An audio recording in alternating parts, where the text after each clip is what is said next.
మీరు తీసుకునే అదే మందులు, అదే నాణ్యమైన మందులు, కానీ సగం ధరకే. అవును, మెడ్ప్లస్ బ్రాండ్స్ పై 50-80% తగ్గింపు. హాయ్ నేను doctor Surender Reddy, andrologist.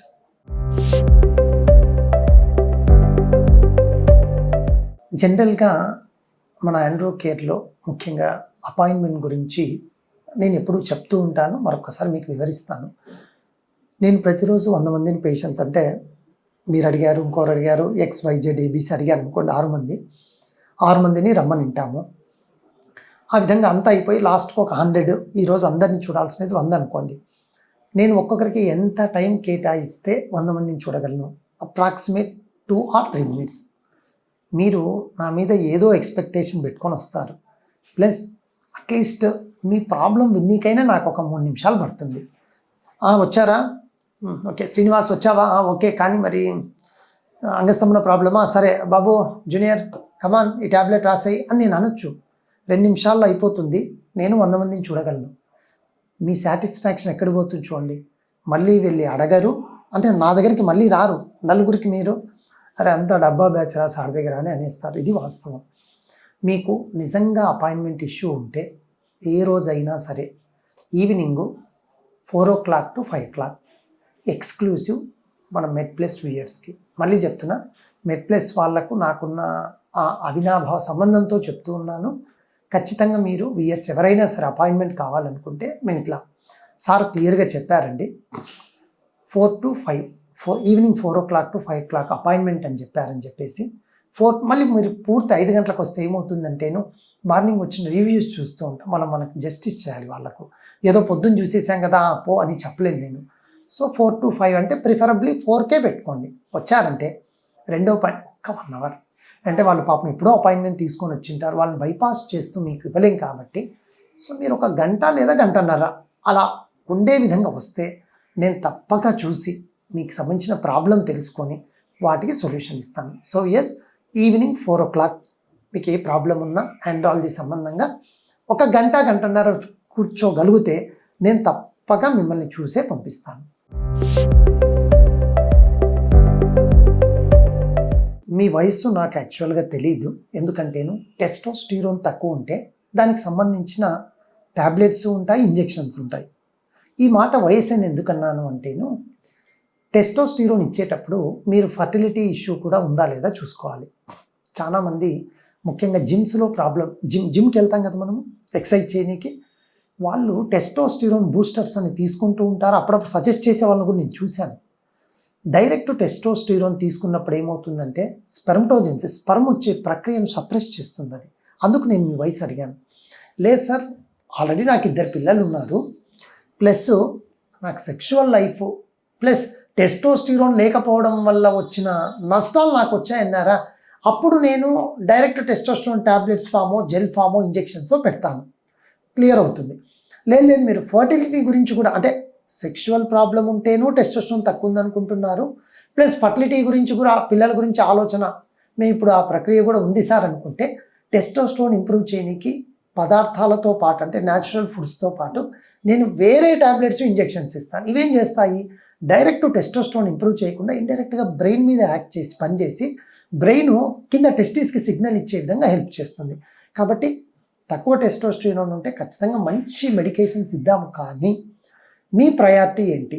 Only పిల్లల, లేదు సెక్స్ విత్ పిల్లల, లేదు ఓన్లీ సెక్స్? ఆ విధంగా నేను మిమ్మల్ని ఒక గ్రూప్లో, గ్రూప్ 1, గ్రూప్ 2, గ్రూప్ 3లో డివైడ్ చేసుకొని ఆ విధంగా ట్రీట్మెంట్ ఇస్తాను. ఖచ్చితంగా మీ ప్రాబ్లం సాల్వ్ అవుతుంది.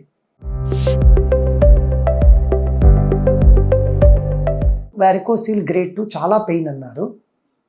ఇందులో మొదట తెలుసుకోవాల్సింది ఏమంటే 90% కేసెస్లో వారికోసిల్ ఉన్న వాళ్ళకు ఈవెన్ గ్రేడ్ 3 ఉన్నా కూడా పెయిన్ ఉండదు. అది సైలెంట్ కిల్లర్గా అలా పోతూ ఉంటుంది. కానీ మీకు కేవలం వారికోసిలే కారణమని అనుకోవద్దు. లోపల ఏమన్నా టెస్టిస్ కానీ, టెస్టిస్ పైన ఎపిడిమస్లో ఇన్ఫెక్షన్ ఉండొచ్చు, లేదా మీకు తెలియకుండా ఎప్పుడో బైక్ డ్రైవర్ సడన్గా ఫాస్ట్గా వెళ్తున్న వెహికల్ ఎక్కడం వల్ల మజిల్ ఫైబర్ స్టేర్, దాని చుట్టుపక్కల ఉన్న మజిల్ ఫైబర్ స్టేర్ వల్ల నర్వ్ ఏదన్నా చిన్నపాటి డ్యామేజ్ అయి నొప్పి వస్తుందా? మీరు ఒకసారి వచ్చారంటే క్లినికల్గా నేను ఎగ్జామిన్ చేసి ఓన్లీ వారికోసిలే ట్రీట్మెంట్ దీనికి కారణమా, లేదు వేరే ఇతరత్ర కారణాలు ఉన్నాయో చూసుకొని మీ పెయిన్ తగ్గనీకి ఖచ్చితమైన చక్కటి ట్రీట్మెంట్ ఇస్తాను.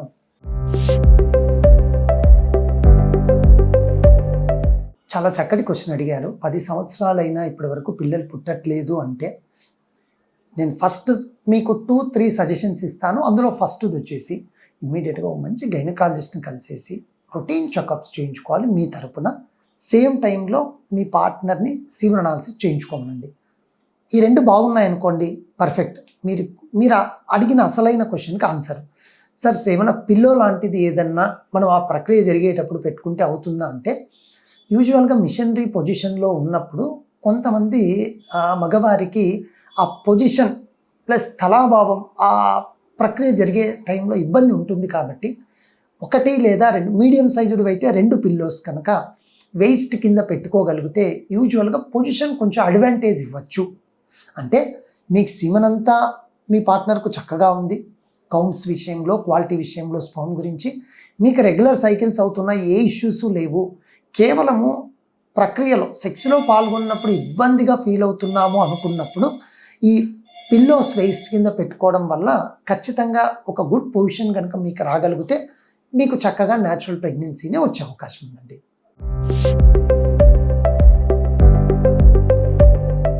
మీరు అడిగిన టాపిక్ 2 విధాలుగా అనుకుందాం. ఒకటి నా ఆండ్రాలజిస్ట్ ప్రాస్పెక్టు, రెండవది అదర్ దాన్ ఆండ్రాలజిస్ట్ ప్రాస్పెక్టు. జనరల్గా అబ్బాయి మీద ఈ విధమైన కోరికలు ఉండడము అనేది ఖచ్చితంగా ఒక కారణమైతేను వాళ్ళకు ముఖ్యంగా హార్మోన్స్లో బ్యాలెన్స్ తప్పడం. టెస్టోస్టిరోను, ఈస్ట్రోజను, తర్వాత ప్రొలాక్టిను, తర్వాత థైరాయిడ్, వీటికి సంబంధించిన హార్మోన్స్లో ఇంబ్యాలెన్స్ ఉన్నప్పుడు ఖచ్చితంగా కొంచెం ఇది జరగచ్చు, నెంబర్ 1. కానీ నెంబర్ 2, ఇది ఒక ఫిజికల్ ప్రాబ్లం. అంటే ఫిజికల్గా ఏదైనా ప్రాబ్లం ఉందా అంటే హార్మోన్ ప్రాబ్లం ఉంది, దానివల్ల. Non physical thought process. ఈ థాట్ ప్రాసెస్లో ఏమవుతుందంటే వాళ్ళకు మైండ్లో అది పడిపోయి ఉంటుంది. రకరకాల కారణాలు, ఇవన్నీ నాకంటే మీకే బాగా తెలుసా కారణాలు. ఒకసారి ఎదుటి అబ్బాయిని, సేమ్ సెక్స్ వాళ్ళని చూసినప్పుడు అలా పాజిటివ్గా ఆ కోరిక కలిగినప్పుడు ఏమవుతుందంటే మైండ్ ట్యూన్ అయి ఉంటుంది. అంటే ఆ విధమైన దేహదారుఢ్యం ఉంటేనే, ఒకవేళ ఫీమేల్స్కి చూడండి, అంటే మీ ఆపోజిట్ పర్సన్స్ లేడీస్ చూడండి, మగవాళ్ళకున్న దేహదారుఢ్యం వాళ్ళకి డిఫరెంట్ ఉంటుంది అది. సో కానీ ఈ అబ్బాయికి ఈ విధంగా మగవాళ్ళుగా ఉంటేనే, దేహదారుఢ్యం ఉన్న వాళ్ళని చూస్తేనే కోరికలు కలుగుతూ ఉంటాయి. సో ఇప్పుడు ఏమవుతుంది, ఒక ఫిజికల్ కారణం లేదు, psychological problem, non physical cause అది. సో కాబట్టి మీరు ఆండ్రాలజిస్ట్ డాక్టర్ గారి దగ్గరికి వస్తే ఫిజికల్ కాజ్ను తెలుసుకోనికి నేను ప్రయత్నం చేస్తాను. అట్లా కాదు సార్, నాకు హార్మోన్స్ అన్నీ ఆల్రెడీ మీరు చెప్పినట్టు వేరే వాళ్ళు కూడా కలిసాను బాగున్నాయంటే, మీరు కలవాల్సిన ఖచ్చితమైన వ్యక్తి సైకియాట్రిస్ట్ డాక్టర్ గారు. ఎందుకంటే నిజంగా మీకు ఆలోచనలు ఎందుకు వచ్చాయి, ఆలోచన రానికి గల కారణం ఏంటి, వాళ్ళ క్వశ్చన్ చాలా డిఫరెంట్గా ఉంటుంది. వాళ్ళు ట్యూన్ చేసేసి ఖచ్చితంగా మళ్ళీ మీకు ఆపోజిట్ సెక్స్ మీదే కోరికలు కలిగే విధంగా చేస్తారు. ఓకేనండి.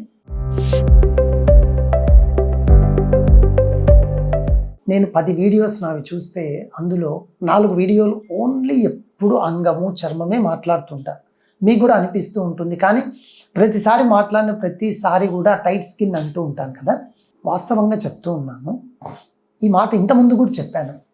34-35 ఇయర్స్ ఉంటాయి సార్, క్రాక్స్ వస్తున్నాయి, ఒకసారి చూస్తారా అని వస్తూ ఉంటాను. ఇట్లా చూస్తూనే క్లినికల్ ఎగ్జామినేషన్ చేస్తూనే, అమ్మ మీకు షుగర్ ఉన్నట్టుంది అంటే, ఇంతకుముందు చెప్పిన మళ్ళీ చెప్తున్నాను, ఏం మాట్లాడుతున్నారు సార్, మా తాతకు లేదు, మా నాన్నకు లేదు, మా అమ్మకు లేదు, నోరా అది ఏమన్నానా సార్ అని ఆయన ఫైల్ ఉంటుందిగా, ఇట్లా నా టేబుల్ మీద పడేసాను. ఇవన్నీ నేను ఎక్స్పీరియన్స్ చేసినట్టు.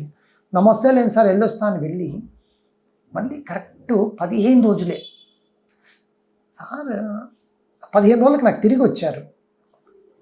సార్ అన్నారు కదా, సరే ఒకసారి చేయిద్దాంలే అని బయటికి పోయి మనోడు చేంజ్ చేసేసుకొని, సార్ నా HbA1c 12 ఉంది సార్.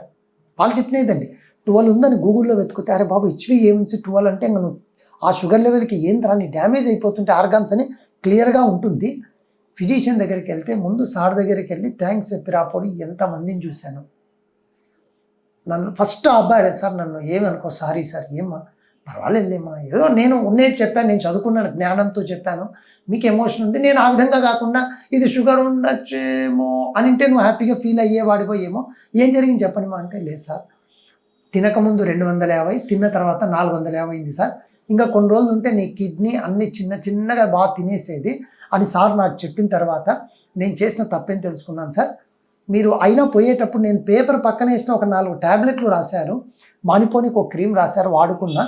ఆ సార్ ఇచ్చింది ఇది వాడితే నాకు తగ్గింది సార్, ఇప్పుడు ఏం చేయాలనో చెప్పండి. నమస్తే సార్ అని వస్తే చెప్పమ్మా ఇది మళ్ళీ వస్తుంది నిజంగా షుగర్. ఇప్పుడు ఆ అబ్బాయి ఆ క్వశ్చన్ అడిగిన వెరీ గుడ్ పర్సన్ ఆయన ఎవరో. 95% కేసెస్లో మీకు ఎటువంటి యూరిన్ ఇన్ఫెక్షన్ లేకుండా ఉంది, ఏ వయసు అయినా కావచ్చు, ఖచ్చితంగా షుగర్ ఉండే అవకాశం ఉంది ఆ విధంగా క్రాక్స్ వస్తే. కాబట్టి ఈరోజు కాకుండా మళ్ళీ కొన్ని రోజులకైనా, వారానికి 10 రోజులకైనా HbA1c కానీ షుగర్ లెవెల్స్ కానీ చెక్ చేయించుకోండి. నా దగ్గరికి రావడం ఇబ్బంది అనుకుంటే మీరే చెక్ చేయించుకోండి, అప్పుడు మీరు తప్పక వస్తారు. ఒకవేళ ఉంటే తగ్గిపోతే వెళ్ళండి, రెండోసారి వచ్చిందా ఖచ్చితంగా శుద్ధి చేయాల్సిందే మీకు. Thank you.